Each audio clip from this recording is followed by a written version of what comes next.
you can put lipstick on a pig, but it's still a pig, is a formal designation of Pakistan as a state sponsor of terror and a designation of Asif Munir as a terrorist. खास तौर पे general Asim Munir को target किया जा रहा है। पाकिस्तान को आतंकी देश घोषित कर देना चाहिए, ये माइकल रूबिन का कहना है। Asim Munir, Osama bin Laden में कोई अंतर नहीं है। पाकिस्तान मुर्दाबाद, पाकिस्तान मुर्दाबाद, पाकिस्तान मुर्दाबाद। हम ये सोचें कि ये 4-5 नौजवान जिनको कहा गया है कि ये रेजिस्टेंस फ्रंट है, इन्होंने जो कुछ किया ये महज इन्हीं के जहन की जो है पैदावार है, इसके पीछे हमें एक मास्टरमाइंड नजर आता है। खास तौर पे कहा जा रहा है general Asim Munir, army chief general Asim Munir, उन्होंने किया है, ये रिस्पांसिबल है, he is the one who is handle. Michael Rubin का कहना है कि लादेन जैसा ही अंत आसिम मुनीर का होना चाहिए। इसमें दो उनकी बातें बार बार इंडियन मीडिया में चल रही हैं और कहा जा रहा है कि इन बातों से नजर आता है कि आसिम मुनीर साहब ने इंस्टिगेट करवाया है इन अटैक्स को।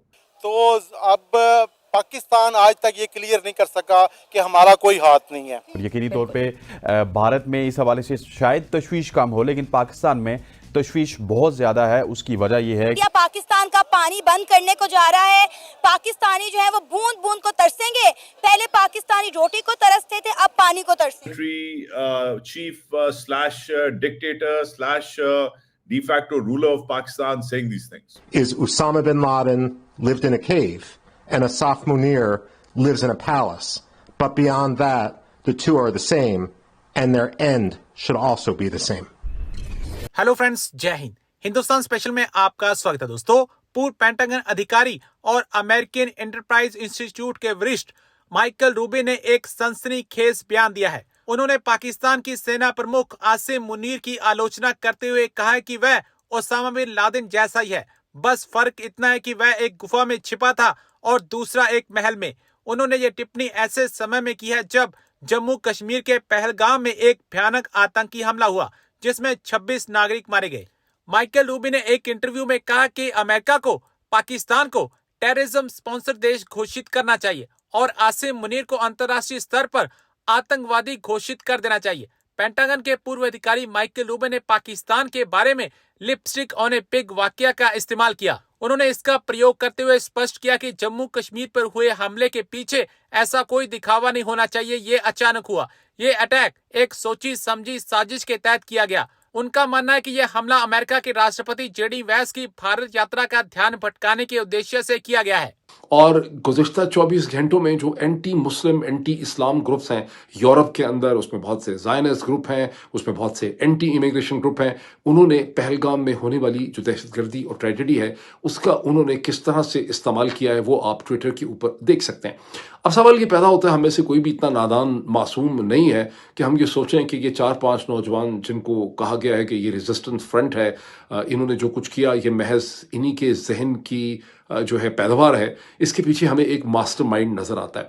अगर ये मास्टरमाइंड पाकिस्तान में है तो फिर उसके अगराज़ व मकासद और स्ट्रेटेजिक माइंडसेट के गोल जो हैं वो बिल्कुल मुख्तलिफ होंगे। ये हमें अगले चंद दिनों में पता चलेगा, लेकिन एक एक करके हम इसके कुछ पहलुओं को, जो इन्फॉर्मेशन हमारे सामने अब तक आ चुकी है, उसकी मदद से हम इसको देख सकते हैं। इसमें दो उनकी बातें बार बार इंडियन मीडिया में चल रही हैं और कहा जा रहा है कि इन बातों से नजर आता है, ये इंडियंस कह रहे हैं कि इन बातों से नजर आता है कि आसिम मुनीर साहब ने इंस्टिगेट करवाया है इन अटैक्स को। ये क्या बातें हैं, हम खुद ही आसिम मुनीर साहब से सुन लेते हैं और फिर उसका जायजा लेते हैं कि ये बातें क्या आउट ऑफ कॉन्टेक्स्ट ली जा रही हैं, हार्मफुल हैं ये बातें, क्या इन बातों की वजह से अटैक्स हो रहे हैं, ये बातें कितनी इंपॉर्टेंट है, या अटैक्स का इन बातों से क्या ताल्लुक है, इस पर हम जायजा लेते हैं। When our forefathers they thought that we are different from the Hindus in every possible aspect of life. We are different, our nations are different, our ideologies are different. So says the Pakistan Army Chief, and basically makes a difference, makes a clear differentiation between Hindus and Muslims. Now currently जो Indian media है वो कह रहा है कि तुम जो है इस किस्म की बातें करके तुम hateful जो है प्रोपेगेंडा स्प्रेड कर। या पाकिस्तान का पानी बंद करने को जा रहा है। पाकिस्तानी जो है वो बूंद बूंद को तरसेंगे। पहले पाकिस्तानी रोटी को तरसते थे, अब पानी को तरसेंगे। ठीक है, 5 दरिया से 5 में से 2-3 चल रहे हैं, अगर 3 भी बंद हो जाएगा तो क्या होगा?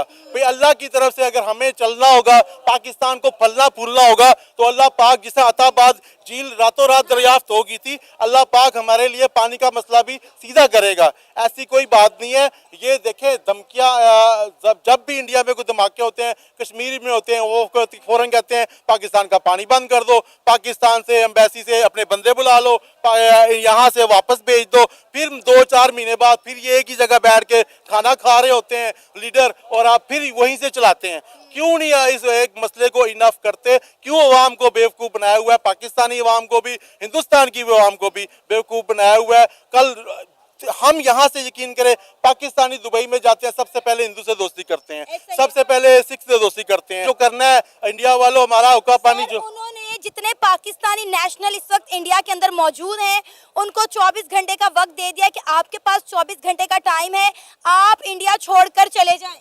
पाकिस्तान भी ये काम छोड़ दे कि रोजाना इंडिया पे इल्जाम लगाना, और इंडिया भी छोड़ दे, एक बार बैठ के आपस में बात कर लें। या तो एक दूसरे को, जैसा इसराइल है ना, हमने डिक्लेयर किया हुआ है पासपोर्ट के इंडिया इसराइल का वीजा नहीं लगेगा, इसराइल दुनिया के नक्शे पे हम नहीं मानते। अगर आप इंडिया के वो भी नहीं मानते हो तो इंडिया का भी वीजा ना दो पाकिस्तानियों को, और इंडिया वालों को भी पाकिस्तान ना दो। इंडिया कब देता है? आप देखें कि कितने मेडिकल के लोग ऐसे हैं जो इंडिया जाके अपना ऑपरेट करवाना चाहते हैं, लेकिन इंडिया पाकिस्तानियों को वीजा नहीं दे रहा। अब आप मेरी बात सुने, जिस तरह कश्मीर के अंदर ये दहशतगर्दी का वाकया पेश आया है, इंडिया हमें वीजा नहीं देता। मैं खुद इंडिया जाना चाहता हूँ, वहाँ पे मैंने रिक्वेस्ट भी की है, इंडियन से भी की है, एम्बेसी से, पाकिस्तानी से भी की है कि मुझे इंडिया जाने दिया जाए। मैं पाकिस्तानी कौम के लिए जाना चाहता हूँ, मैं जाके देखना चाहता हूँ असल हकीकत क्या है।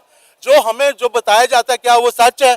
जो हमारे अदारे बताते हैं वो सच है? तो यकीन करें, मैं यकीन सबको आगे बताऊंगा कि हम अदारों के साथ खड़े हो जाओ भाई, अपने मुल्क के साथ खड़े हो जाओ, जो सच है उसके साथ खड़े हो जाओ। जब हमें सच बताया नहीं जाता, हमें हर चीज बात घुमा के, जब दिल करता है कि मोदी को बगैर प्रोटोकॉल अपने वजीर आज़म अपने घर बुला लेता है, लाहौर राय जाती उमरा में, वैसे कहते हैं जी इंडिया वाले गंदे हैं, हम कश्मीर लेंगे, फिर उनको घर भी बुलाते हैं।